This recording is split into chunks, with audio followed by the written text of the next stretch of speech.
ಎಲ್ಲರಿಗೂ ನಮಸ್ಕಾರ. ಆತ್ಮೀಯ ಸ್ನೇಹಿತರೆ, ನಮ್ಮ ವಿಜಯಭವ ಯೂಟ್ಯೂಬ್ ಚಾನಲ್ 2.1ನ ಈ ಒಂದು ವಿಡಿಯೋದಲ್ಲೇ 2026 ಫೆಬ್ರವರಿ 2ರಂದು ಜಾಗತಿಕ ಮಟ್ಟದಲ್ಲಿ ಮತ್ತು ರಾಷ್ಟ್ರೀಯ ಮಟ್ಟದಲ್ಲಿ ಆಚರಣೆ ಮಾಡಿದ ವಿಶ್ವ ಜೌಗು ದಿನ ಅಥವಾ ವರ್ಲ್ಡ್ ವೆಟ್ಲ್ಯಾಂಡ್ ಡೇ ಈ ಒಂದು ದಿನಾಚರಣೆಗೆ ಸಂಬಂಧಪಟ್ಟ ಕೆಲವೊಂದು ಅಂಶಗಳನ್ನು ನಿಮ್ಮೊಂದಿಗೆ ಚರ್ಚೆ ಮಾಡೋದಕ್ಕೆ ಪ್ರಯತ್ನ ಪಟ್ಟಿದ್ದೇನೆ. ಮೊದಲನೇ ಪ್ರಶ್ನೆ, ವಿಶ್ವ ಜೌಗು ದಿನವನ್ನು ಯಾವ ದಿನದಂದು ಆಚರಣೆ ಮಾಡ್ತಾರೆ? ಫೆಬ್ರವರಿ 2 ಮೊದಲ ಪ್ರಶ್ನೆ. ಎರಡನೇ ಅಂಶ, ಇದೇ ವಿಶ್ವ ಜೌಗು ದಿನವನ್ನು ಯಾವ ಧ್ಯೇಯ ವಾಕ್ಯದಲ್ಲಿ ಆಚರಣೆ ಮಾಡಿದ್ದಾರೆ ಅನ್ನೋದು ಇಂಪಾರ್ಟೆಂಟು. ಅದು wetlands and traditional knowledge celebrating cultural heritage ಅಂತ ಕರಿತೀವಿ. ಹಾಗಾದರೆ ವಿಶ್ವ ಜೌಗು ದಿನದ 2026ರ ಧ್ಯೇಯವಾಕ್ಯ ಏನು ಅನ್ನೋದನ್ನು ಮುಂಬರುವ ಸ್ಪರ್ಧಾತ್ಮಕ ಪರೀಕ್ಷೆಗಳಲ್ಲಿ ನಾವು ನಿರೀಕ್ಷೆಯಲ್ಲಿ ಇಟ್ಕೊಳ್ಳೋದಾದರೆ, ಜೌಗು ಪ್ರದೇಶಗಳು ಮತ್ತು ಸಾಂಪ್ರದಾಯಿಕ ಜ್ಞಾನ, wetlands and traditional knowledge. At least ಅಷ್ಟಾದರೂ ನಾವು ನೆನ್ಪಿಟ್ಕೋಬೇಕಾಗಿರುತ್ತೆ. ಮೊದಲ ಪ್ರಶ್ನೆ ಫೆಬ್ರವರಿ 2 ಜೌಗು ದಿನ. ಎರಡನೇ ಪ್ರಶ್ನೆ, ಇದರ ಒಂದು ಧ್ಯೇಯವಾಕ್ಯ, ಘೋಷವಾಕ್ಯ, ಥೀಮ್ ಅಂತ ಕರಿತೀವಿ ಟ್ರೆಡಿಷನಲ್ ನಾಲೆಡ್ಜ್. ಅಷ್ಟೇ ಅಲ್ಲ, ಇದೇ 2026ರ ಜನವರಿ 31ನೇ ತಾರೀಕು ನಾವು ನೋಡೋದಾದರೆ, ನಮ್ಮ ಕೇಂದ್ರ ಪರಿಸರ, ಅರಣ್ಯ ಮತ್ತು ಹವಾಮಾನ ಬದಲಾವಣೆ ಸಚಿವಾಲಯ ಒಂದು ಮಾಹಿತಿಯನ್ನು ಹೊರಹಾಕ್ತು. ನನ್ನ ದೇಶದ ಒಂದು ಒಟ್ಟು ರಾಮ್ಸಾರ್ ತಾಣಗಳ ಸಂಖ್ಯೆ 96 ಏನಿತ್ತು ಅದು ಹೊಸದಾಗಿ 2 ಸೇರ್ಪಡೆಗೊಂಡು 98ಕ್ಕೆ ಬಂದಿರೋದನ್ನು ನಾವು ಕಾಣ್ತೀವಿ. ಹಾಗಾದರೆ ಭಾರತದ ಒಟ್ಟು ರಾಮ್ಸಾರ್ ತಾಣಗಳ ಸಂಖ್ಯೆ 2026ರ ಫೆಬ್ರವರಿ ವೇಳೆಗೆ ಅಥವಾ ಜನವರಿ 31ರ ಮಾಹಿತಿಯ ಅನ್ವಯ ಎಷ್ಟು ಅಂತ ಕೇಳಿದ್ರೆ 98. ಇತ್ತೀಚೆಗೆ KEA ಒಂದು ಏನು ನೇಮಕಾತಿಯನ್ನು ನಡೆಸುವಂಥ ಒಂದು ಪ್ರಾಧಿಕಾರದಿಂದ ಬಂದಂಥ ಪ್ರಶ್ನೆ ಪತ್ರಿಕೆಯನ್ನು ನೋಡಿದ್ದೀರಾ? 2025ರ ಡಿಸೆಂಬರ್ ಅಂತ್ಯದ ವೇಳೆಗೆ ಭಾರತದ ಮತ್ತು ಕರ್ನಾಟಕದ ಒಟ್ಟು ರಾಮ್ಸಾರ್ ತಾಣಗಳ ಸಂಖ್ಯೆ ಕ್ರಮವಾಗಿ ಅಂತ ಪ್ರಶ್ನೆ ಕೇಳಿದ್ರು. ಆಗ ಅದು 96 ಮತ್ತು 4 ಆಗಿತ್ತು. ಈಗ ಅದು 98 ಮತ್ತು 4. ಮುಂಬರುವ ದಿನಗಳಲ್ಲಿ ನನ್ನ ದೇಶದ ರಾಮ್ಸಾರ್ ತಾಣಗಳ ಸಂಖ್ಯೆ ಮತ್ತೆ ಜಾಸ್ತಿ ಆದರೆ ಅದನ್ನು ಅಪ್ಡೇಟ್ ಆಗೋ ಜವಾಬ್ದಾರಿ ನಮ್ಮ ವಿಜಯಭವ ಯೂಟ್ಯೂಬ್ ಚಾನಲ್ನ ಜೊತೆಗೆ ಟೆಲಿಗ್ರಾಮ್ ಗ್ರೂಪನ್ನು ಆಗಾಗ ನೋಡ್ತಾ ಇರೋ ಎಲ್ಲ ಸ್ಪರ್ಧಾರ್ಥಿಗಳಿಗೆ ಅಂದಿನ ಒಂದು ಜ್ಞಾನ ಸಿಗುತ್ತೆ ಅನ್ನೋ ಒಂದು ಆಶ್ವಾಸನೆಯ ಮೇರೆಗೆ ಇನ್ನೊಂಚೂರು ಮುಂದುವರೆದು ನೋಡೋಣ. ಆ ರಾಮ್ಸಾರ್ಗೆ ತಾಣಕ್ಕೆ ಸಂಬಂಧಪಟ್ಟಂತೆ ನನ್ನ ದೇಶದ ಅತ್ಯಂತ ಹೆಚ್ಚು ರಾಮ್ಸಾರ್ ತಾಣಗಳನ್ನು ಹೊಂದಿರುವ ರಾಜ್ಯ ಯಾವುದು ಅಂತ ಬಂದರೆ ಅದು ತಮಿಳುನಾಡು ಆಗಿರುತ್ತೆ. ಹಾಗಾದರೆ 2014ಕ್ಕೆ ಹೋಲಿಕೆ ಮಾಡಿದರೆ 2026ರ ಫೆಬ್ರವರಿ ವೇಳೆಗೆ ಭಾರತ ದೇಶದ ರಾಮ್ಸಾರ್ ತಾಣಗಳ ಸಂಖ್ಯೆ ಸುಮಾರು 276% ಶೇಕಡ ಅಂತ ಕರಿತೀವಿ, ಅಷ್ಟು ಹೆಚ್ಚಾಗಿರೋದನ್ನು ಕಾಣ್ತೀವಿ. ಹಾಗಾದರೆ ಇದುವರೆಗೂ ಫೆಬ್ರವರಿ 2 ಜೌಗು ದಿನ, ಧ್ಯೇಯವಾಕ್ಯ ವೆಟ್ಲ್ಯಾಂಡ್ಸ್ ಆ್ಯಂಡ್ ಟ್ರೆಡಿಷನಲ್ ನಾಲೆಡ್ಜ್, ಭಾರತದ ಒಟ್ಟು ರಾಮ್ಸಾರ್ ತಾಣಗಳ ಸಂಖ್ಯೆ 98, ಭಾರತದಲ್ಲಿ ಅತಿ ಹೆಚ್ಚು ರಾಮ್ಸಾರ್ ತಾಣಗಳನ್ನ ಹೊಂದಿರೋ ರಾಜ್ಯ ತಮಿಳುನಾಡು ಅಂತ ನಾವು ನೋಡ್ತೀವಿ. ಮುಂದುವರೆದ ಭಾಗ, 2026ರ ಜನವರಿಯ ಅಂತ್ಯದ ವೇಳೆಗೆ ಭಾರತದಲ್ಲಿ ರಾಮ್ಸಾರ್ ಪಟ್ಟಿಗೆ ಸೇರ್ಪಡೆಗೊಂಡ ತಾಣಗಳ ಸಂಖ್ಯೆ 2 ಅಂತ ಹೇಳಿದ್ದೀವಿ. ಆ 2 ತಾಣಗಳು, ಒಂದು ಉತ್ತರ ಪ್ರದೇಶದ ಪಟ್ನಾ ಅಂತ ಕರಿತೀವಿ, ಎರಡನೇದು ನಮ್ಮ ಗುಜರಾತಿನ ಚಾರಿದಂಡ್ ಅಂತ. ಹಾಗಾದರೆ ತುಂಬ ಸಿಂಪಲ್ ಪ್ರಶ್ನೆ, ತಮಿಳುನಾಡು ಅತಿ ಹೆಚ್ಚು ರಾಮ್ಸಾರ್ ತಾಣಗಳನ್ನ ಹೊಂದಿದ್ರೆ ಇತ್ತೀಚೆಗೆ ಸೇರ್ಪಡೆಗೊಂಡಿರೋದು ಯಾವ 2 ರಾಜ್ಯಗಳಲ್ಲಿ? ಕ್ರಮವಾಗಿ 97 ಮತ್ತು 98. 97ನೇದು ನಮ್ಮ ಉತ್ತರ ಪ್ರದೇಶದ ಪಟ್ನಾ ಪಕ್ಷಿಧಾಮ, ಅದು ಸಿಹಿ ನೀರು ಜೌಗು ಪ್ರದೇಶ ಅಂತ ಗುರುತಿಸ್ತೀವಿ. ಮತ್ತೊಂದು ಉಪ್ಪು ನೀರಿನ ಜೌಗು ಪ್ರದೇಶ, ಅದು ಚಾರಿದಂಡ್, ಗುಜರಾತಿನ ಕಚ್ ಪ್ರದೇಶದಲ್ಲಿರುವಂಥ ಒಂದು ಜೌಗು ತಾಣ. ಮುಂದಿನ ಸ್ಪರ್ಧಾತ್ಮಕ ಪರೀಕ್ಷೆಗೆ ಹೇಳೋದಾದರೆ 2026ರ ಜನವರಿಯಲ್ಲಿ ಸೇರ್ಪಡೆಗೊಂಡ ರಾಮ್ಸಾರ್ ತಾಣಗಳು ಕ್ರಮವಾಗಿ 97 ಮತ್ತು 98, ಪಟ್ನಾ ಪಕ್ಷಿಧಾಮ ಉತ್ತರ ಪ್ರದೇಶ, ಚಾರಿದಂಡ್ ಗುಜರಾತ್ ರಾಜ್ಯ ಅಂತ ನಾವು ಅರ್ಥ ಮಾಡ್ಕೋಬೇಕು, ಅಧ್ಯಯನ ಮಾಡುವ ಜವಾಬ್ದಾರಿ ಆಗಿರುತ್ತೆ. ಹಾಗಾದರೆ ಭಾರತದ ಕೇಂದ್ರ ಪರಿಸರ, ಅರಣ್ಯ ಮತ್ತು ಹವಾಮಾನ ಬದಲಾವಣೆ ಸಚಿವಾಲಯ ಈ ಒಂದು ರಾಮ್ಸಾರ್ ಮಾನ್ಯತೆಗೆ ಒಳಪಟ್ಟ ಜೌಗು ಪ್ರದೇಶಗಳನ್ನು ಮತ್ತಷ್ಟು ಅಭಿವೃದ್ಧಿಪಡಿಸಬೇಕು, ಆರ್ಥಿಕವಾಗಿಯೋ ಸಾಂಸ್ಕೃತಿಕವಾಗಿಯೋ ಜೊತೆಗೆ ಪ್ರವಾಸೋದ್ಯಮ ಕ್ಷೇತ್ರದಲ್ಲೂ ಕೂಡ. ಅದಕ್ಕೋಸ್ಕರ ಇತ್ತೀಚೆಗೆ ತಂದಿರುವಂಥ 2 ಪ್ರಮುಖ ಕ್ರಮಗಳ್ಯಾವುದು ಅಂದರೆ ಮಿಷನ್ ಸಹಭಾಗಿತ್ವ, ಮತ್ತೊಂದು ಅಮೃತ್ ದಾರೋಹರ್ ಅಂತ ನಾವು ಗುರುತಿಸ್ತೀವಿ. ಹಾಗಾದರೆ ಜೌಗು ಪ್ರದೇಶಗಳಿಗೆ ಸಂಬಂಧಪಟ್ಟಂತೆ ಸ್ಥಳೀಯ ಸಮುದಾಯಗಳಲ್ಲಿ ನಮ್ಮ ಜೌಗು ಪ್ರದೇಶದ ಸ್ನೇಹಿತರು ಅಂತ ನಾವು ಗುರುತಿಸ್ತೀವಲ್ಲ, ಅವರನ್ನು ನಮ್ಮ ಸರ್ಕಾರದ ಒಂದು ಏನು ಆಸೆ ಆಕಾಂಕ್ಷೆಯ ಜೊತೆಗೆ ರಾಮ್ಸಾರ್ ನಿಬಂಧನೆಗೆ ಒಳಪಟ್ಟು ಆ ಪ್ರದೇಶಗಳನ್ನು ಮತ್ತಷ್ಟು ಅಭಿವೃದ್ಧಿಪಡಿಸೋಣ, ಪ್ರವಾಸಿಗರನ್ನು ಆಕರ್ಷಣೆ ಮಾಡೋ ಅನ್ನೋ ಒಂದು ಉದ್ದೇಶ ಮಿಷನ್ ಸಹಭಾಗಿತ್ವ. ಅದೇ ರೀತಿ ಪರಿಸರದ ಪ್ರವಾಸೋದ್ಯಮ ಕ್ಷೇತ್ರದ ಅಭಿವೃದ್ಧಿಗೆ ಅಮೃತ್ ದಾರೋಹರ್, ಬರೀ ಅಮೃತ್ ಬಂತ? ನನ್ನ ದೇಶದ 500 ನಗರಗಳಲ್ಲಿ ಮೂಲ ಸೌಕರ್ಯಗಳ ಗುಣಮಟ್ಟವನ್ನು ಸುಧಾರಣೆ ಮಾಡೋಣ. ಅಮೃತ ಧಾರೋಹರ್ ಬಂದ್ರೆ ಜೋಗು ಪ್ರದೇಶಗಳ ಅಭಿವೃದ್ಧಿ. ಇನ್ನೂ ಒಂದು ತುಂಬಾ ಪ್ರಚಲಿತ ಘಟನೆಗೆ ಹೇಳೋದಾದ್ರೆ 2025ರ ಒಂದು ಪ್ರಚಲಿತ ಘಟನೆಯನ್ನು ನೋಡೋದಾದ್ರೆ ಭಾರತದಲ್ಲೇ ಮೊದಲ ಬಾರಿ 2 ನಗರಗಳು ರಾಮ್ಸಾರ್ ತಾಣಗಳ ಒಂದು ಅಂತಾರಾಷ್ಟ್ರೀಯ ಮಾನ್ಯತೆಯನ್ನು ಪಡೆದಂತ ನಗರಗಳು ಅಂತ ಕೇಳಿದ್ರೆ ಅದು ಒಂದು ಇಂದೋರು, ಮತ್ತೊಂದು ಉದಯಪುರ. ಇಂದೋರ್ ಅಂದಾಗ ಸುಮಾರು ಪ್ರಶ್ನೆ ಪತ್ರಿಕೆಗಳಲ್ಲಿ ಈಗಾಗಲೇ ಬಂದಿದೆ, ಮುಂಬರುವ ನಿರೀಕ್ಷೆಯೂ ಕೂಡ ಇದೆ. ದೇಶದ ಅತ್ಯಂತ ಸ್ವಚ್ಛ ನಗರ ಅದು ಇಂದೋರ್ ಆಗಿರುತ್ತೆ. ಯಾಕಂದ್ರೆ ಫಸ್ಟ್ ಪಾಯಿಂಟ್, ರಾಮ್ಸಾರ್ ಮಾನ್ಯತೆಗೆ ಒಳಪಟ್ಟ 2 ನಗರಗಳು ಇಂದೋರ್ ಮತ್ತು ಉದಯಪುರ್ 2026ರ ಫೆಬ್ರವರಿಯ ವೇಳೆಗೆ ಹೊಸದಾಗಿ ಸೇರ್ಪಡೆಗೊಂಡ 2 ತಾಣಗಳು, ಒಂದು ಗುಜರಾತ್ ಮತ್ತೊಂದು ಉತ್ತರ ಪ್ರದೇಶದ ರಾಜ್ಯ.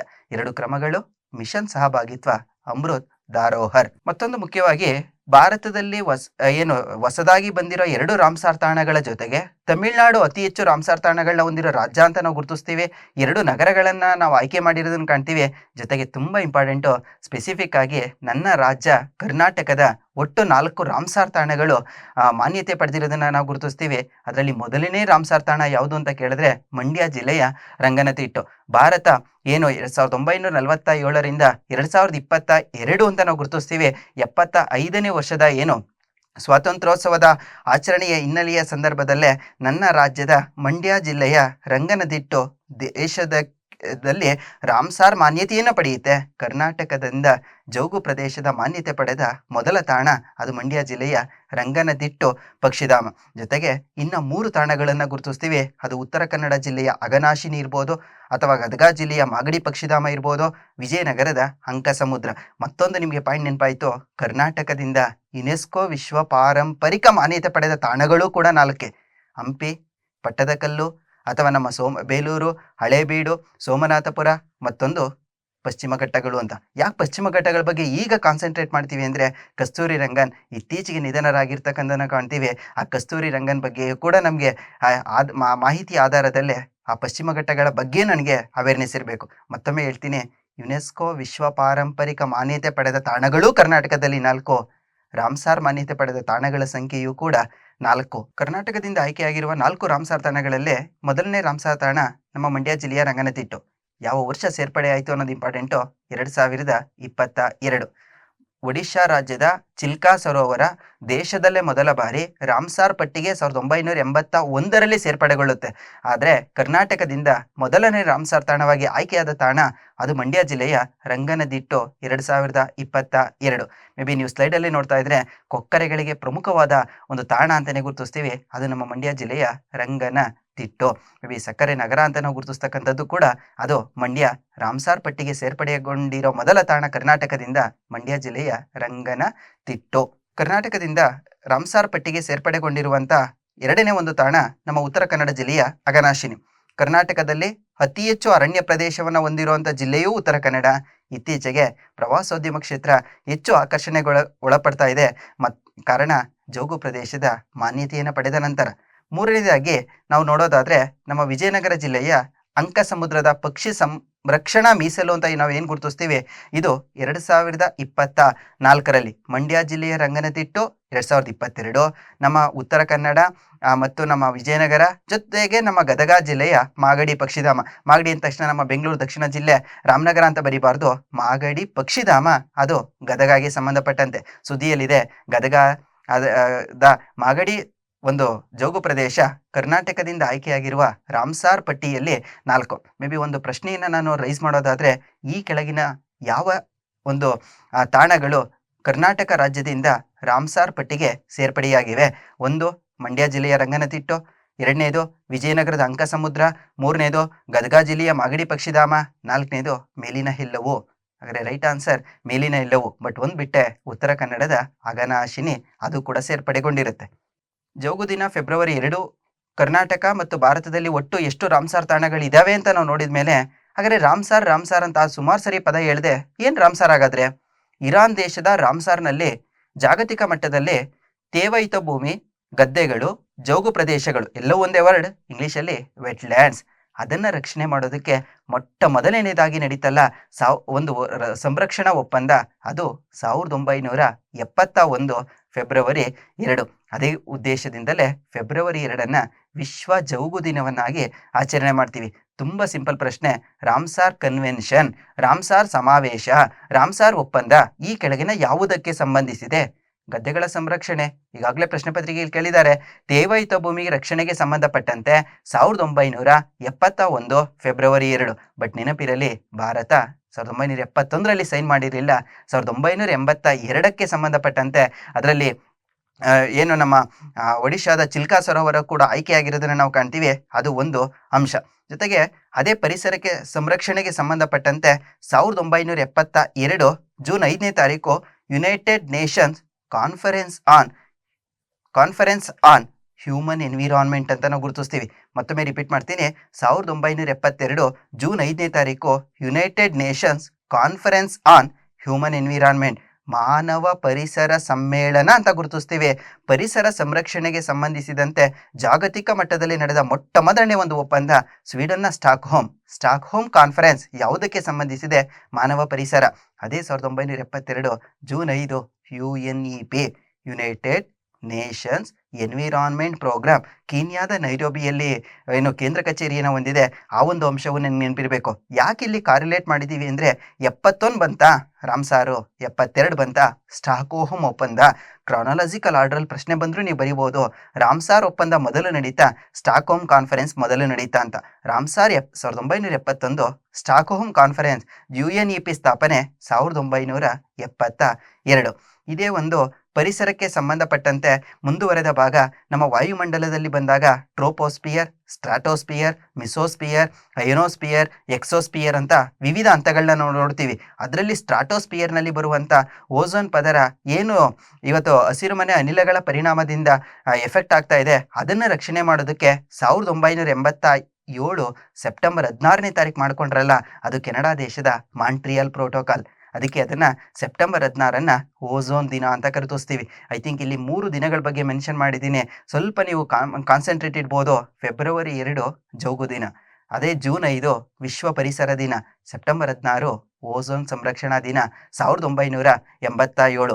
3 ಕನ್ವೆನ್ಷನ್, ಒಂದು ರಾಮ್ಸಾರ್ ಕನ್ವೆನ್ಷನ್, ಎರಡನೇದು ಸ್ಟಾಕ್ಹೋಮ್ ಕಾನ್ಫರೆನ್ಸ್, ಮೂರನೇದೇ ಮಾಂಟ್ರಿಯಲ್ ಪ್ರೋಟೋಕಾಲ್. ಐ ಥಿಂಕ್ 1987 ಆದಮೇಲೆ 1992 ವಿಸ್ತೃತ ರೂಪಗಳ ಬಗ್ಗೆ ಪೊಲೀಸ್ ಕಾನ್ಸ್ಟೇಬಲ್ ಎಕ್ಸಾಮಲ್ಲಿ ಕೇಳಿದ್ದಾರೆ.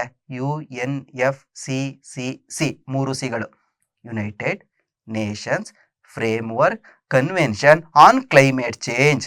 ಅಲ್ಲೊಂದು ಪದ ಬಂತು, ತಾಪಮಾನ ವೈಪರೀತ್ಯ. ಕ್ಲೈಮೇಟ್ ಚೇಂಜ್ ಬಗ್ಗೆ ಸಂಬಂಧಪಟ್ಟಂತೆ ಬ್ರೆಜಿಲ್ನ ರಿಯೋ ಡಿ ಜಾನಿರೋದಲ್ಲಿ ಮಾಡಿಕೊಂಡ ಒಂದು ಒಪ್ಪಂದವೇ 1992. ಇದನ್ನೇ ನಾವು ವಿಶ್ವ ಭೂ ಶೃಂಗಸಭೆ ಅಂತ ಗುರುತಿಸ್ತೀವಿ. ಯಾಕೆ ಇದೆಲ್ಲ ಕಾರ್ಯುಲೇಟ್ ಮಾಡಿದ್ದೀನಿ ಅಂದರೆ, ಭೂ ಶೃಂಗಸಭೆ 1992 ರಿಯೋ ಒಪ್ಪಂದ, ಬ್ರೆಜಿಲ್ನ ರಿಯೋ ಡಿ ಜಾನಿರೋ. ಪೃಥ್ವಿ ಭೂಮಿ ದಿನ ಏಪ್ರಿಲ್ 22. ಅದೇ ಭೂಮಿಗೆ ಹಿಂದೆ ಜೌಗು ಅಂತ ಪದ ಸೇರಿಸಿದ್ರೆ ಜೌಗು ಭೂಮಿ, ಅದು ಫೆಬ್ರವರಿ 2. ಒನ್ಸ್ ಅಗೇನ್, ಏಪ್ರಿಲ್ 22 ಭೂ ದಿನ, ಫೆಬ್ರವರಿ 2 ಜೌಗು ಭೂಮಿ ದಿನ, ತೇವಾಯುತ ಭೂಮಿ ದಿನ ಅಂತ ನಾವು ಗುರುತಿಸ್ತೀವಿ. 1971 ರಾಮ್ಸಾರ್, 72 ಸ್ವೀಡನ್ನ ಸ್ಟಾಕ್ಹೋಮ್, 1987 ಮಾಂಟ್ರಿಯಲ್ ಪ್ರೋಟೋಕಾಲ್, 1992 ರಿಯೋ ಒಪ್ಪಂದ, ಜಗತ್ತಿನ ಮೊಟ್ಟ ಮೊದಲ ಭೂ ಶೃಂಗ ಸಭೆ. ಇದೇ UNFCCCಗೆ ಸಂಬಂಧಪಟ್ಟಂತೆ ಮತ್ತೊಂದು ಪ್ರಚಲಿತ ಘಟನೆ, ಅದೊಂದು ಪಾಯಿಂಟ್ಗೆ ಆ್ಯಡ್ ಮಾಡಿದ್ದೀವಿ. 2025ಕ್ಕೆ ಸಂಬಂಧಪಟ್ಟಂತೆ ಕೋಪ್ ಸಮಿಟ್ ಅಂತ ನಾವು ಗುರುತಿಸ್ತೀವಿ. ಕಾನ್ಫರೆನ್ಸ್ ಆಫ್ ಪಾರ್ಟೀಸ್ ಅಂತ. ತುಂಬ ಸರಳ ಪ್ರಶ್ನೆ. 2025 ಕೋಪ್ 30 ಆತಿಥ್ಯ ವಹಿಸಿದ್ದ ದೇಶ ಯಾವುದು ಅನ್ನೋದು ಇಂಪಾರ್ಟೆಂಟು. ಅದು ಬ್ರೆಜಿಲ್ ದೇಶ ಆಗಿರುತ್ತೆ. ಅದು 2025 ಕೋಪ್ ಸಮಿಟ್ ಅಂತ ನಾವು ಗುರುತಿಸ್ತೀವಿ. ಹಾಗಾದ್ರೆ 2026ರಲ್ಲಿ ಇದ್ದೇವೆ, 25ರದ್ದು ಇಂಪಾರ್ಟೆಂಟಾ? ಹೌದು, 25 ಬ್ರೆಜಿಲ್ ಆಗಿದ್ರೆ 26 ಎಲ್ಲೋ ಒಂದು ಕಡೆ ಆಸ್ಟ್ರೇಲಿಯಾ ಮತ್ತು ಟರ್ಕಿಯೇ ದೇಶಗಳ ನಡುವೆ ಒಂದು ಮಿಸ್ಅಂಡರ್ಸ್ಟ್ಯಾಂಡಿಂಗ್ ಇತ್ತು, ಯಾರು ಆಯ್ಕೆ ಆಗ್ಬೋದು ಅಂತ. ಅಂತಿಮವಾಗಿ ಟರ್ಕಿಯ ಅಂಟಾಲ್ಯಾ, ಅದನ್ನು ಬೇರೆ ಬೇರೆ ರೀತಿ ಪ್ರೊನೌನ್ಸ್ ಮಾಡ್ತೀವಿ. ಟರ್ಕಿಯೇ ದೇಶ ಈ ವರ್ಷ ಕೋಪ್ ಸಮಿಟ್ನ ಆತಿಥ್ಯವನ್ನು ವಹಿಸಿದೆ. ಅದು ಕೋಪ್ 31. ಮೇ ಬಿ ಕೊನೆಯದಾಗಿ ಈ ಒಂದು ವಿಡಿಯೋದ ಎಲ್ಲ ಅಂಶಗಳಲ್ಲಿ ಅಟ್ಲೀಸ್ಟ್ ನೀವು ಇಷ್ಟು ಪಾಯಿಂಟ್ಸನ್ನು ನೀವು ನೆನ್ಪಿಟ್ಕೋಬೇಕು. ದೇಶದ ಒಟ್ಟು ರಾಮ್ಸಾರ್ ತಾಣಗಳು 98 2026 ಫೆಬ್ರವರಿ ವೇಳೆಗೆ. ಕರ್ನಾಟಕದ ತಾಣಗಳು 4, ಹೊಸದಾಗಿ ಸೇರ್ಪಡೆಗೊಂಡ ತಾಣಗಳು 2. ಅದು ಉತ್ತರ ಪ್ರದೇಶದ ಪಟ್ನಾ, ಸಿಹಿನೀರು, ನಮ್ಮ ಏನು ಚಾರಿ ದಂಡ್ ಅಂತ ನಾವು ಗುರುತಿಸ್ತೀವಿ, ಅದು ಗುಜರಾತ್ಗೆ ಸಂಬಂಧಪಟ್ಟಂತೆ ನಮಗೆ ಉಪ್ಪು ನೀರಿನ ಜೌಗು ಪ್ರದೇಶ ಈ ವರ್ಷದ ಫೆಬ್ರವರಿ 2ರ ಧ್ಯೇಯವಾಕ್ಯ ವೆಟ್ಲ್ಯಾಂಡ್ಸ್ ಆ್ಯಂಡ್ ಟ್ರೆಡಿಷನಲ್ ನಾಲೆಡ್ಜ್. 2026ರ ಕೋಪ್ ಸಮಿಟ್ನ ಆತಿಥ್ಯ ವಹಿಸಿರೋ ದೇಶ ಟರ್ಕಿಯೇ. ಐ ಥಿಂಕ್ ಈ ಒಂದು ವಿಡಿಯೋ ನೋಡಿದಾಗ ಮುಂದಿನ ಸ್ಪರ್ಧಾತ್ಮಕ ಪರೀಕ್ಷೆಗಳಲ್ಲಿ ಒಂದು ಪ್ರಶ್ನೆ ನಮ್ಮ ಪ್ರಚಲಿತ ಘಟನೆಗೆ ಸಂಬಂಧಪಟ್ಟಂತೆ ಬರುತ್ತೆ.